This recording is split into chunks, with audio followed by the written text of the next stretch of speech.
The Tories' desperation for oil has seen Boris Johnson attempt to switch from one despotic regime sat on a hoard of oil in Putin-controlled Russia to go off on a sweet-talking mission to the head-chopping Saudis who, mere days before Johnson set off, executed 81 men in a single day, their biggest execution in history.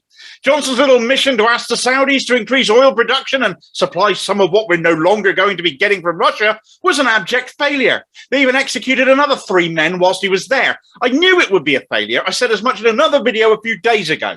The Saudis are actually supporting Putin. It'd be rather hypocritical of them not to, when they've been bombing the crap out of Yemen since 2015 and have got away with it. Because they're sat on oil. The West has always cast a blind eye to the Saudis because of their oil. And despite them not helping us now, and indeed siding with Putin, we won't be turning away their oil as well, despite the hypocrisy in the Tory governments that exposes. The Saudis, in turn, don't want to lose all the arms and weaponry they're using against Yemen either, much of which comes from us, paid for in crude. So forget any idea of sanctions against them as well. The only leverage we have is the blood money made from the biggest arms deal in UK history, the biggest export deal, full stop, this country has ever made, in fact. And the Tories will never, ever jeopardise that. Money means more to them than life, be that Yemeni lives or ours in the UK. You only need to look at how they treat the disabled, their pandemic response, their cheapskate procurement practices designed to help donors more than safeguard health workers, or indeed ourselves, and their hypocritical love of Russian roubles finding their way into party coffers.